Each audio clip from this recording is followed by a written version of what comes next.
Good morning. This is John Kinch with Michigan Energy Options Friday. I'm glad you're joining us. We have a couple wonderful guests today to take some of the complexities and confusion out of how we finance clean energy projects in these tough economic times. And I'll introduce them in a bit. Before I do that, this is the third in our series of summer webinars. I mean, summer has flown. And we have typically been doing webinars every 3 at a time, winter and then summer. So we're looking for ideas for the winter season from you folks. Some of you have been joining us quite often, others are maybe new here. The premise again of these webinars is to talk about emerging technologies, approaches, and policies that lend themselves to bring innovative solutions in the clean energy economy. That said, the world's changed. We have been doing this for several years, and we used to be kind of the only act in town. Now there are a lot more folks who are doing webinars and Zooms like this, so we want to be relevant. And a couple ideas I have is perhaps we have a roundtable of experts talking about a particular topic, or perhaps we do a point-counterpoint debate, a civil point-counterpoint debate. So send us your ideas. We'd love to hear from you. During our presentation today, you'll have the opportunity to ask questions by putting those into the question box. It's that arrow or the question mark that is at the top of the screen. So if you have something you want to ask, drop it in there, and either Tom or Michael at the end of the presentation will then begin to field those questions and ask those of our guests. If there's something particularly contextual and relevant, we'll interrupt and ask the question then. So financing is complex, and for those of us who are English majors out there, it can seem absolutely Byzantine at times. There are lenders, originators, loan loss reserves, if I can say reservers, is that a word? But it's absolutely essential, otherwise projects are strictly theory, they don't get done. So our guests today are going to take the guesswork out of a lot of the financing of clean energy. Carrie O'Neill and John D'Agostino are with Inclusive Prosperity Capital, and they have been on the forefront of how to finance clean energy projects. They have a lot of those good components to it, such as equity, equitability, and other kinds of things like that. So I'm going to let them take reins here in a moment and do their presentation. And once we finish with that, we'll turn our cameras on and then we can ask some questions. So Carrie and John.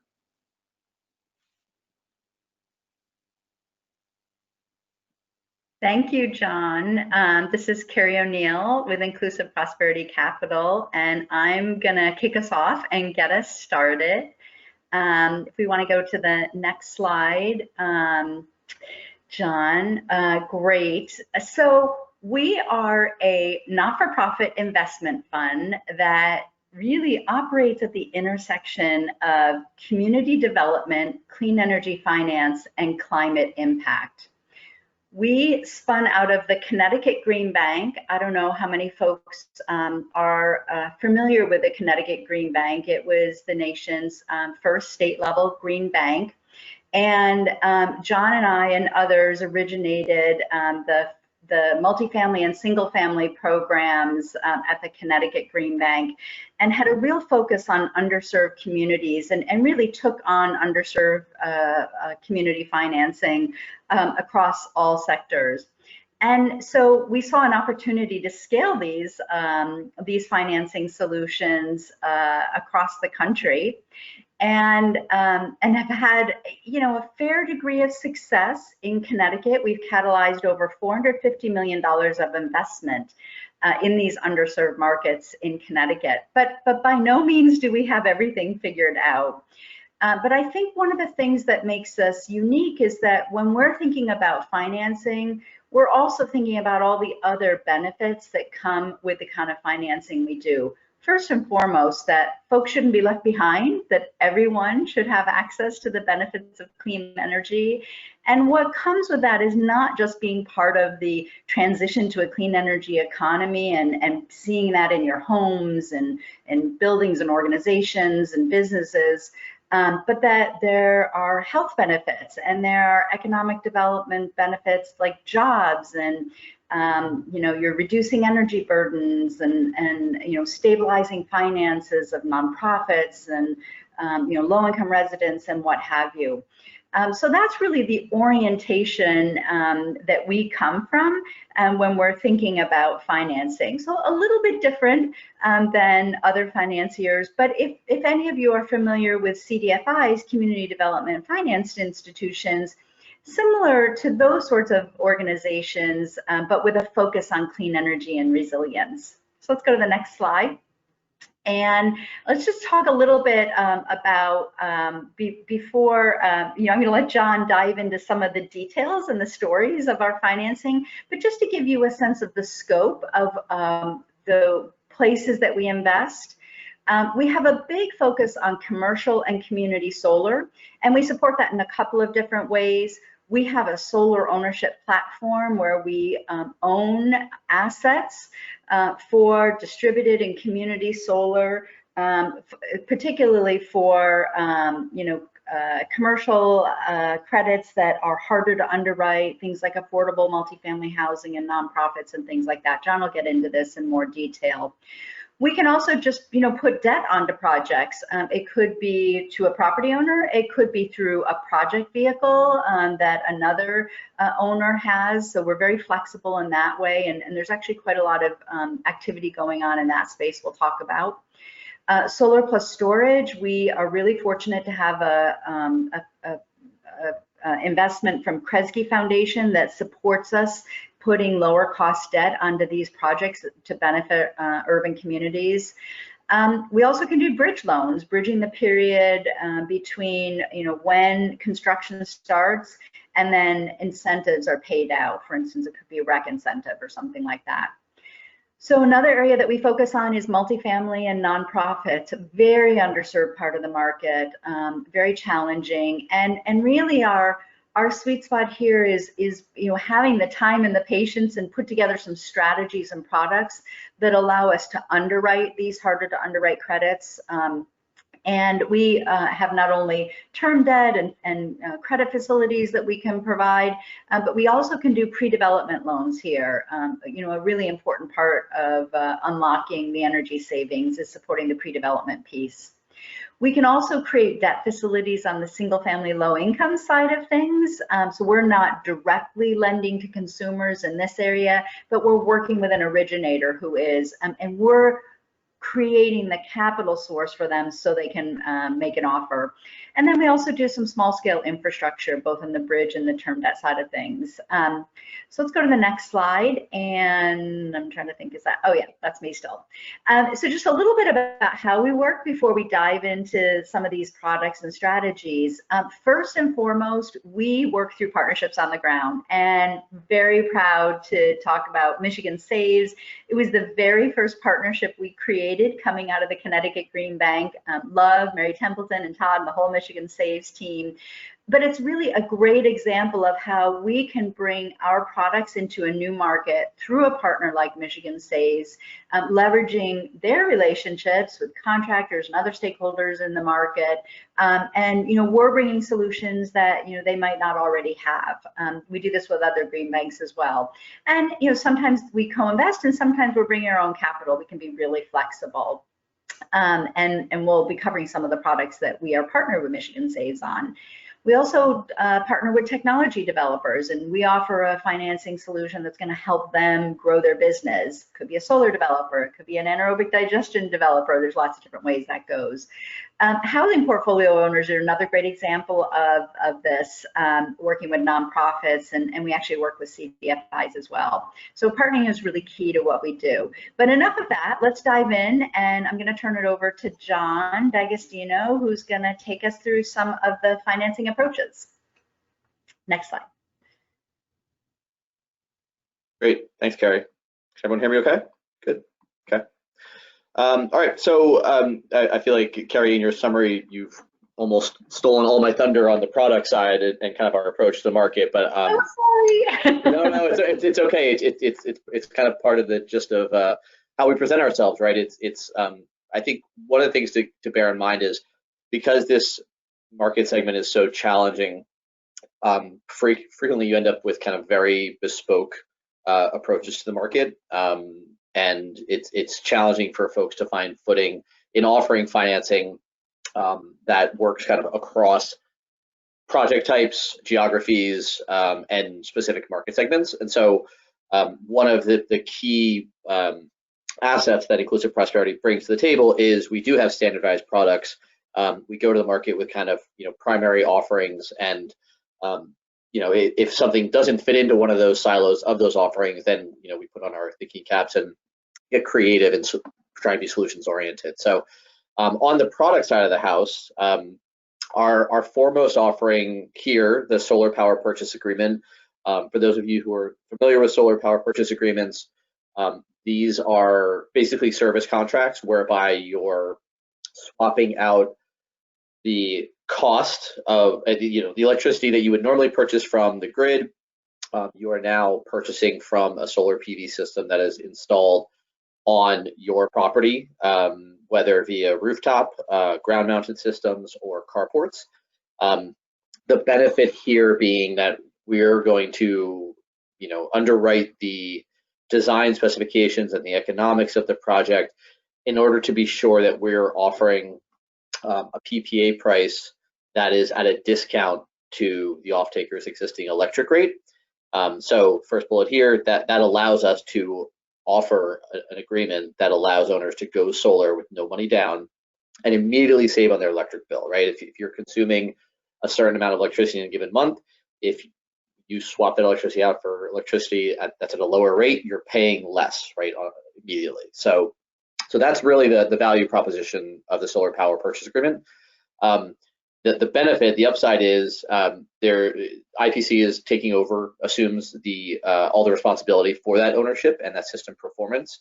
So we develop the project, we own it, we maintain it, and we warrant the performance. So if for whatever reason the system is not producing according to spec, and again, take this over long-term time horizons. If it's cloudy one day and the system's not producing, don't pick up the phone just yet.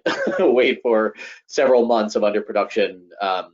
And we're also monitoring this stuff nationally on a recurring basis. And so typically we'll know if a system is running into issues before the off-taker does. So we own all aspects of the project for the life of the PPA term.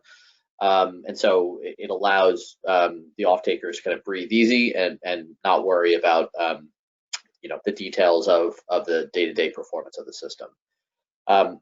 One of our innovations on the PPA front, typically, traditionally PPAs have been utility scale, very large commercial scale, megawatts, high number of kilowatts. We'll go pretty small. We'll do stuff down to 50 kilowatts, which is a little bit different depending on the property type. But in general, it's a pretty expansive floor for projects.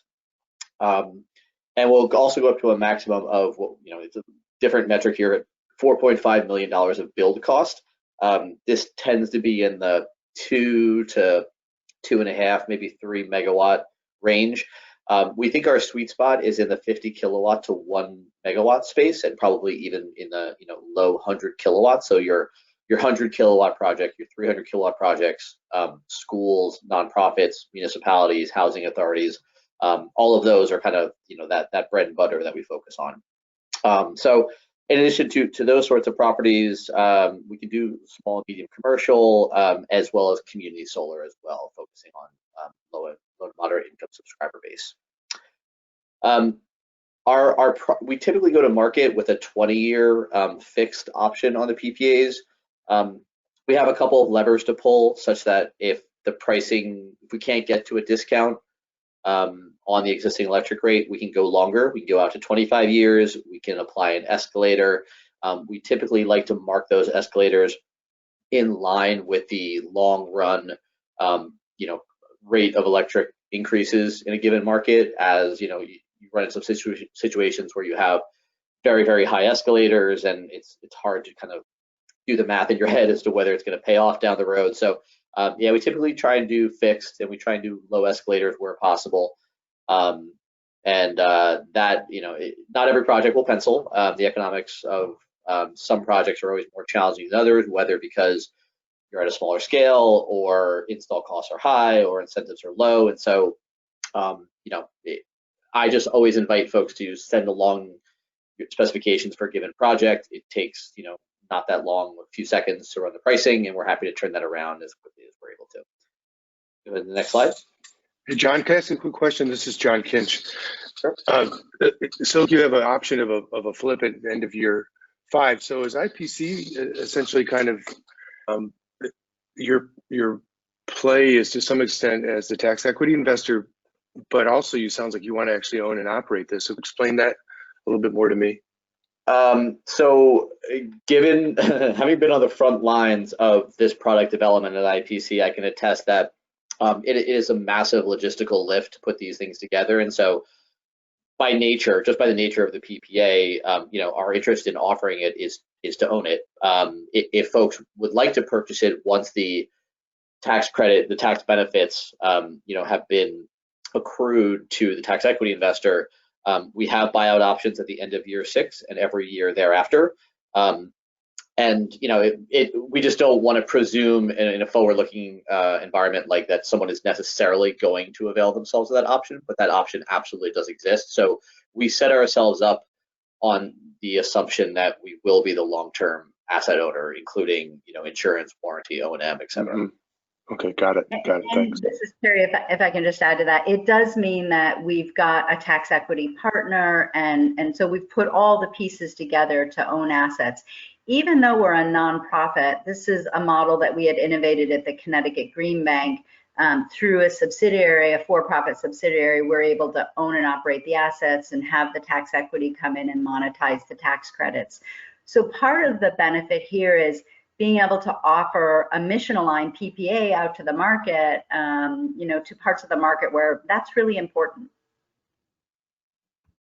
Yes. Yep. So driving right along, just kind of touching on our experience to date with this product, and this was in conjunction with the Connecticut Green Bank portfolio. We've done over 100 projects. It says 170 here. I think it's actually a little bit higher now. So it's about upwards of 28 megawatts. And it really runs the gamut on market segment from municipalities, public schools, state properties to nonprofits, commercial properties, and houses of worship. So all of those market segments that are traditionally too small, too hard, or have very long development timelines. Our development approach is very patient. We recognize that folks, have other items to deal with on a daily basis, and so these development timelines do take time. And so, that's part of our strategic approach to the market. Go ahead, John, again, this is John Kinch again. Sorry to interrupt, but quick question. Can you tell us where these projects have been? Can you also characterize the type of the utility that you're working with? Is it a muni? Is it co-op? IOUs? It's ranged. Kind of every market is specific to that market, which sounds a little bit circular, but largely they are investor-owned utilities, whereby there is some incentive that is being, put forth that kind of helps the economics of the project, because these are smaller projects. Sometimes they need a little boost. The projects range from, they're largely in the Northeast because that's just been our traditional home base. But I will say, kind of forward looking at the pipeline, we're actively developing projects anywhere from California to Arizona to Virginia, DC, and Michigan, of course. So it's a national, folks call us on a regular basis from across the country, and we, take whatever inputs they're providing us and our knowledge of the market, and we just try to see if we can get the pricing to work. And in some instances, some installers install at a lower cost than others, and so that makes projects pencil where others might not. But every project is really its own, unique project. Okay, so touching on the solar plus storage. So Kresge alluded to this earlier. Kerry alluded to this earlier. This is the program-related investment that IPC has received from the Kresge Foundation. So this is a $3 million PRI. It's focused on the deployment of solar plus storage for urban resiliency and low income communities. So this can mean vulnerable senior housing. It can mean community centers. Basically, any sort of asset that allows the lights to stay on, electricity to flow during a time of interruption. Otherwise, that provides that resource, that service of ongoing electricity during, in a vulnerable population. So we've had these funds. We've been evaluating opportunities nationally, but especially in the Northeast to date. And this, affordable housing or senior housing or community centers. And this is debt. It's not grant money, and so typically you need kind of a very strong revenue base to make the economics pencil. But the terms of the loan are, it'll go out to 12 years. We're looking to place the loan at around 3 to 4% in terms of an interest rate. And the expectation is that we'll do about 9 to 10 of these loans at approximately $300,000 each. We have some room to go up and can certainly do smaller, but that's kind of the plan and that we have with the Kresge Foundation in terms of how we're going to place these funds. And then clearly at the bottom there is also a 2% closing fee. So if anyone has solar plus storage project opportunities, I'm happy to review pro formas and see if this money can be helpful. At the next. So I've touched on the PPA. I've touched on the Kresge PRI, which is a loan. More broadly, so IPC has a number of tools in the toolkit, and another loan that we offer is our Catalyst term loan and kind of its corollary loan types, which fundamentally is based on energy savings for a project. We recognize that in many instances where financing is problematic, there may be very good energy savings opportunities that, again, similar to the PPA, because there are savings, that provides us with confidence that our loan is going to be repaid. If you are taking a project and you take out a loan and the loan repayment, if the energy savings are $100,000 and the loan repayment is $85,000, well, we've just unlocked cash flow in the amount of $15,000 for that property. So, if we have confidence that that property is performing well financially and they now have this additive cash flow, that allows us to underwrite the loan on an energy savings basis. So, so this loan is primarily for energy improvements, but also energy-related health and safety remediation. I like to describe this as ancillary measures. So if you're installing rooftop solar and you need to remove trees, that works. If you need to do some trenching for natural gas conversions, that works. If you're doing, if there is health and safety measures that have to be remediated in order to perform the project, in order to install domestic hot water, et cetera, that could also be included in this tool loan. Again, here, innovation going down to smaller loan sizes. So we will do loans anywhere from $50,000 to a high end of $2 million. Typically, the average for these loans is in the couple $100,000 range, $250,000 to $350,000. It tends to be areas where it's too large to pay out of reserves, and it's not so incented by utilities or other entities that financing is necessary. So the vast majority of the projects we've done here have been affordable multifamily and community, as well as community-based nonprofits. I will note up top, the first bullet, it says lightly loans. That should be lightly secured. So we do not do, we don't require a mortgage on the property. It's secured by UCC1 filing on all installed equipment. So it tends to work with very complex capital stacks that have lots of covenants restricting the ability to obtain mortgages on those properties. Down below, in terms of the terms, so we have a 7-year term, and then we also have terms from 10 to 20 years. So those interest rates, 5.79 at 7 years, and then from 5.99 to 6.99 increasing at 10 basis points for every year therein, as well as a 3% origination fee. One more slide. Hi, John. This is Tom with Mio. We've just got a question come in that's kind of relevant to the past two slides. So they've asked, have you seen any projects that use a mix of PPA for solar and a loan or some other kind of funding for the battery storage, given that solar PPA often has a better payback, while the storage is more a tool of resilience and more difficult to justify in terms of payback?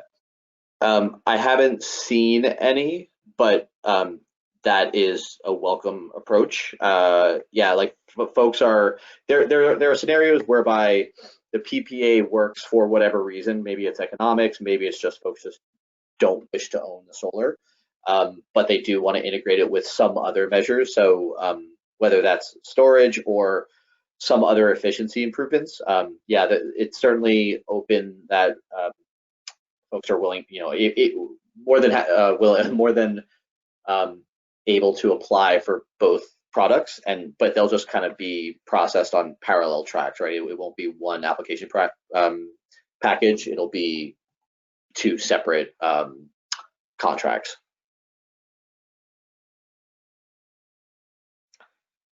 And I think this is my last slide, so I'll just touch quickly. This is a case study for a loan that we closed back in January with an outfit called Fleet Development, based out of Oregon. Fleet is a solar developer, and they were working on solar projects on a number of very low income affordable properties throughout Oregon. They were looking for a debt provider that could place debt into a PPA structure for those properties. And really, the innovation here was that Fleet had developed a model and gotten approval from USDA, Rural Development, as well as HUD, both institutions of which provided federal support to those properties, to find savings that were in addition to mere consumption cost savings. So this wasn't as simple as providing a PPA that's at a discount to the existing electric rate. There were kind of other savings from kind of internal logistics at the properties that they were able to develop. And we could see those savings. We're willing to noodle on kind of creative approaches to understanding how savings are being achieved. And our strength here was both in understanding that model, but also in being a national lender. As Fleet developed projects outside of Oregon, we could come along with them, they could come along with us, and continue to implement that model and really find a path forward with projects whereby there is these very complex capital stacks and covenants and interactions with large federal and state institutions. So this particular loan was for 323 kilowatts of solar across 3 properties. I believe it was, down below, $348,000 loan. So we were doing about 40% of the total capital stack.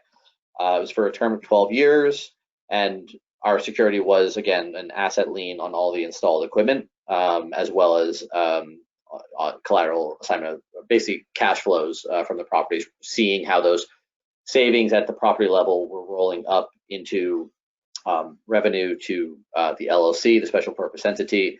That was our confidence in getting repaid.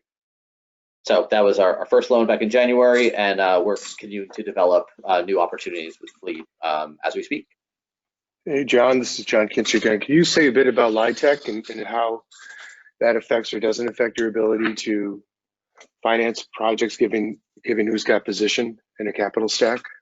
So in terms of loans, our loans, generally speaking, play nice with LIHTC projects because we're not seeking a mortgage position. We're not seeking a lien position on the property. Of course, we want to have we want to have, and of course any LIHTC investor would want to make sure that there is a subordination agreement, recognizing that our loan, it is comfortable on the property as secured by UCC1 on the equipment. We've done loans with LIHTC's in the mix, and we found that we play fairly nice.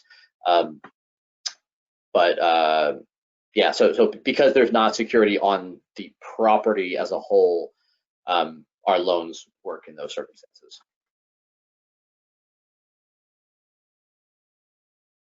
Back to me now. Yeah, back to you. All right, great. Let's go to the next slide. And we're going to go really quickly just through a couple of other examples and then get to questions. The next two examples I want to go through are where we're not the direct lender to the end customer, but we're providing capital to companies who are out there providing financing to the customer. So in this case with Block Power, their market is multifamilies, houses of worship, nonprofits, small, medium commercial, typically in the urban core, but they'll work, suburban and rural as well. And they work through a community-based model where they're working through community leaders to get at these really challenging parts of the market. And what they're offering is financing in the form typically of an equipment lease, and where they're focused initially is strategic electrification and heat pumps. And their insight has been, this part of the market, when you think about multifamily buildings, in our cities or, houses of worship, their options are very limited for financing. And so what they're competing with is doing absolutely nothing and having that old HVAC equipment that's dirty and, put together with duct tape and baling wire, basically sitting there, not moving. And they wanted to create an offering where they could allow these folks to get onto clean, green technology that may save them money, may just though allow them to replace the equipment and have new equipment and be warm in the winter and cool in the summer and what have you. So great case study here of the first project that Block Power did using our $5 million credit facility that we designed specifically for them, designed the underwriting box with them and what have you. So it's an Episcopal church that was really basically had not only were their parishioners freezing in the winter and cold or too hot in the summer, but their church hall was basically off the table for revenue because they couldn't do events there, and they were really struggling financially. So this is like another one of those, take the Catalyst loan, unlock the savings. Okay, let's put this into a facility for a different type of originator who's going to attack the market. Next slide is, similar approach, but different market. This is the single family market where Posigen, another for-profit company, their target market is offering a solar lease and efficiency package, 20-year lease package, fixed price to low to moderate income homeowners to allow them to go solar without having to do a credit underwrite. So it's an alternative underwrite. So if you go to the next slide, we were able to, both with the Connecticut Green Bank and IPC, structure a credit facility that allows them to make this offer. And I just wanted to highlight, we won't spend a lot of time here, but in Connecticut, this allowed Connecticut to achieve what's called beyond parity in both lower income census tracts as well as community of color, meaning that there's now more solar than more affluent households and white households on a pro rata basis because these sorts of alternative offerings are in the market. It's just another example of how we can customize our solutions for specific target markets and originators. And if we go to the next slide, I think that's the last one. I just wanted to leave you with some trends that we're seeing. And the first one is, even when energy economics are tough, and John touched on this, there are markets where there aren't high incentives and there aren't, RECs and things like that. But demand is high. John's getting the phone calls. People want to do these projects. But there is a limit to what we can do as a lender. We cannot solve all the market challenges. We are a lender. We have to charge for our money. And so there are markets that are off the table for us if the overall incentive environment isn't there, or we need lower cost of capital, which is something we're working on, but it's hard to find. We're seeing more and more requests for bridge financing. This was a trend before COVID, but now with COVID and the challenges of contractors needing to get back to work but not having lines of credit they can tap, This is just an accelerating trend. We're seeing more and more of this across the country. John touched on the fleet development example. That example of housing portfolios, either an owner or an operator or a manager of affordable housing wanting to green up their portfolio and looking for a customized solution they can take across their portfolio. Very exciting to us. We're seeing more and more of that. And then the last thing I'd say is COVID-19 allows all of us to think about how to reframe what it is we're trying to do. We can tie our work to recovery and jobs, which is so true, right? You're not outsourcing this work. This work is happening on the ground in our communities with local companies. And then the key linkages between energy and health, indoor air quality and broader health, pollution reduction, things of that nature. So I'll leave it there, and John and I are excited to take more questions.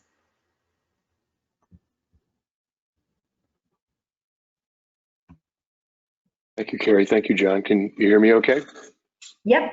Oh, yep, we're coming on video. Forgot about that. Yeah, great. I've got a number of questions, but I've been interrupting you all on the way. So I'm going to suggest Tom or Michael with the chat or the question box and fire a couple at you. Sure. Yeah, we have several questions coming in from the broad to the quite specific. But I think a good place to start is one question is, in terms of the technologies, is there any particular reason for your focus on solar? Is there something about it that aligns well with your mission? Yeah, so we don't only focus on solar, but I think the one reason we talked about it so much here is it's an area where we've productized. So we were able to take some approaches in Connecticut and realize, well, we can standardize an approach and create a product approach to it. But to be clear, we will finance any energy efficiency, renewable energy, resilience, upgrades, including small infrastructure that support greenhouse gas emission reductions. Okay, great. So another question, more specific this time, is can you explain the notion of patient capital in the clean energy sector? Yeah, so the need for patient capital, and there are two ways that this, I think, presents itself. It's how we interact in the market, which John spoke about, kind of the willingness to work through very long development timelines. John has projects in Connecticut that have like 4-year timelines. So because we recognize in these harder to serve markets that it takes time for the folks that we're dealing with on a daily basis, they've got a lot of other challenges that they're dealing with. So it just takes time to put all the pieces together, to find the right contractor, what it is that you want to do, put the pieces together for a project. Other emergencies come up and that distracts attention. On our side, raising capital, the need for patient capital is just what I spoke about in terms of that trend of like, there are market segments that are going to be off the table unless we have very low cost capital that we can relend. And that patient capital is extraordinarily important if we're going to break into these new markets that don't yet have the sort of incentive support, renewable portfolio standards, energy efficiency standard, portfolio standards, what have you, that other states have. But the demand is there. And so that's our job to make the case to patient capital, invest in us so that we can invest in these communities and work with folks on the ground. And that's something we see in Michigan in the solar market, right, John? I mean, there's some challenges in penciling out all the sort of deals that are coming our way because of the economics, and we're constrained by our cost of capital. Right. Okay, thank you. Another one here, slightly different, but it says, as you've been mentioning, you work with communities that are difficult to reach. What have you found to be the main driver for these communities to seek clean energy, and what do you think could be done to encourage more to do the same? John, you want to talk about that and maybe talk about the Connecticut multifamily example and kind of what's the driver, what are the drivers? Yeah. And how to scale it? So I can only speak from the lender perspective of what's been communicated to us in our engagement in the market. But I think, and this kind of goes holistically with our approach to the market, is in many instances you are teaching a market segment about the economic value proposition of clean energy, right? That there are savings to be had. Frequently, many of the borrowers that are interested in clean energy, they're interested in it more as a concept than in kind of a formal implementation, because there's just a challenge to have bandwidth to really understand energy, right? And like how energy ties into your bills. Mostly you're getting your bills, you're paying your bills, and you don't really think twice of it. Like, what are my real savings opportunity? So there's a lot of dialogue that goes in to cultivating relationships, both with borrowers, as well as institutional partners on the ground who really know these market segments, advocates and affordable housing consultants in a lot of markets who have kind of a frontline line of communication into this market segment. And so a lot of that is really understanding there is capital that's available that will allow you to take these actions, and here is the long run impact on your utility bill, right? And it's hard to get folks' attention if the juice isn't worth the squeeze, if you're kind of doing a certain number of measures, but the payback is in 20 years. But if you can talk about year one savings, that moves the needle, because folks are hyperbolic discounters, and they tend to realize the immediate benefits of those savings to their bottom line. And so it's having an understanding of all the dynamics of what types of projects will provide what types of value, and kind of where those potential borrowers and off-takers are in their own development timeline. Like, catching them at the right time is super critical, depending on what their budgeting season looks like. So it's really having an understanding of your target market, what their timing looks like, what their day-to-day problems are, and kind of how the opportunity from energy jives with all of that. Right. And that ecosystem you talked about, the housing consultants, the advocates, the contractors, what have you, we as lenders have to have, hooks into all those folks, so that as they're talking to owners and figuring out when they're ready to move or when they're ready to be educated, we can bring the right resources to bear. Could be a pre-development loan to help fund that, or it could be the term loan. So in Connecticut, the approach has been, peer-to-peer learning and, working with nonprofits who are doing outreach, just a tremendous amount of education that leads the pipeline. So we are, the time has flown. I told you both before we started that it was rocketing by, and it has.